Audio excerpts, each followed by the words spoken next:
আপোনালোকে কম বেছি সকলোৱে জানে আমাৰ উজনি অসমত বানপানী আহিছে। 70 জনৰ আশে-পাশে মানুহ মৰিছে আৰু জীৱ জন্তু গৰু ছাগলী কিমান যে মৰিছে তাৰ কোনো সঠিক হিচাপ নাই। এনেকা ভয়ানক পৰিস্থিতি হৈছে এইবাৰ বানপানীত। লাখ লাখ মানুহে তাৰ গৃহহীন হৈ গৈছে। কিছুমান এনেকা ছবি উঠি আহিছে যিবিলাক দেখিলে আপোনাৰ চকুৰ পানী ওলাই আহিব। ঘৰৰ মানুহো মৰি গৈছে, এটা মাটিত দাহ কৰিব, সেই মাটিখিনিও নাই। সেই দেহটো গাছৰ লগত দৰিৰে বান্ধি থৈ দিছে, পানীৰ লগত যাতে ভাহি নাযায়। ইমান ভয়ানক পৰিস্থিতি আহিছে আমাৰ অসমত।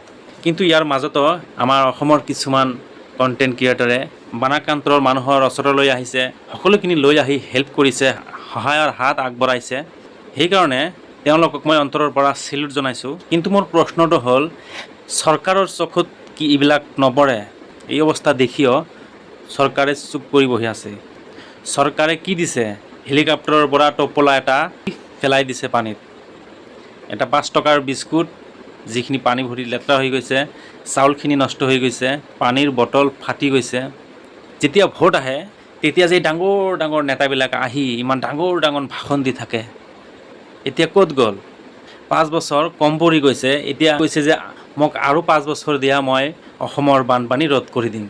5 বছৰতো একো নোৱাৰিলে আৰু ভোট আহিলে ডাঙৰ ডাঙৰ নেতাক দেখা পোৱা যায়।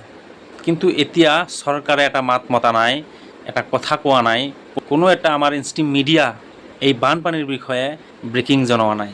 আৰু এতিয়া আমাৰ নিৰ্লজ্জ চৰকাৰে কৈ আছে এইবিলাকতো প্ৰাকৃতিক দুৰ্যোগ হয়, এইবিলাক কেনেকৈ প্ৰতিৰোধ কৰিম? আচ্ছা ঠিক আছে, মই মানিছোঁ এইবিলাক প্ৰাকৃতিক দুৰ্যোগ হয়। তেনেহ'লে ভোটৰ সময়ত এই প্ৰাকৃতিক দুৰ্যোগৰ কথা কৈ কিয় ভোট বিচাৰে? যদিহে এই প্ৰাকৃতিক দুৰ্যোগ প্ৰতিৰোধ কৰিবই নোৱাৰিব, তেনেহ'লে ভোটৰ সময়ত কিয় ইমান ডাঙৰ ডাঙৰ নেতাক লৈ আহি ভাষণ দি দিয়ে মই বানপানী ৰোধ কৰাম? ধিক্কাৰ জনাওঁ এনেকা চৰকাৰক। তো বন্ধুসকল, এতিয়া উজনি অসমত আল্লাহ ঈশ্বৰ ভগৱানে এটা প্ৰাকৃতিক দুৰ্যোগ লৈ আনি দিছে। বহু মানুহ মৰি গৈছে আৰু এতিয়ালৈকে বহু মানুহ নিখোজ অৱস্থাত আছে।